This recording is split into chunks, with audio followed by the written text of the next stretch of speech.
বন্ধুরা আজকে আমি ফ্রিজের ভেতর 24 ঘন্টা সময় কাটাতে চলেছি আর আমার সঙ্গে থাকবে বেশ কিছু কঠিন কঠিন চ্যালেঞ্জ। বন্ধুরা আজকের চ্যালেঞ্জটা একটু বেশি কঠিন হতে চলেছে। সঞ্জিতা তোর সময়টা শুরু হয়ে গেল।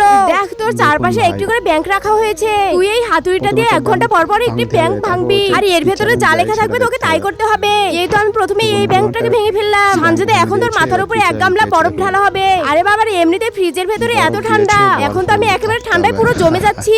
এই চ্যালেঞ্জটা কমপ্লিট করতে আমার অনেক কষ্ট হচ্ছে। এই নে সঞ্জিতা তোর আরো 1 ঘন্টা পার হয়ে গিয়েছে। তুই আরো একটি ব্যাংক ভেঙে ফেল। হা সঞ্জিতা এবারে তোর গায়ের জ্যাকেটটা খুলে নেওয়া হবে। আরে না আমার এসব ভালোই লাগে না। তুই এত কঠিন কঠিন চ্যালেঞ্জ রেখেছিস কেন? আরে বাবা এখন তো আমার আরো বেশি ঠান্ডা লাগছে।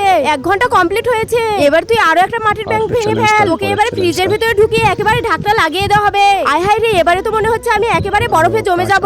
এখন আর হয়তো আমাকে কেউ বাঁচাতে পারবে না। নে তুই আরো একটা ব্যাংক ভাঙ, দেখি তুই আর কি পাস। ধ্যাত এসব আর ভালোই লাগে না। এইটা আমি কি পেলাম? বন্ধুরা এবার আমি কি পেলাম তা কি তুমি দেখতে চাও? কিন্তু তার আগে তুমি হিন্দু হয়ে থাকলে কমেন্ট করো আর মুসলমান হয়ে থাকলে লাইক সাবস্ক্রাইব করে দাও। আজকে দেখো কার পাওয়ার বেশি। সঞ্জিতা রাগ করিস না, এইটাই তো শেষ চ্যালেঞ্জ। এই পাখার মাধ্যমে এবারে তোকে বাতাস দেওয়া হবে। আরে বাপরে আরে মারে আমি তো মনে হচ্ছে মরেই যাব।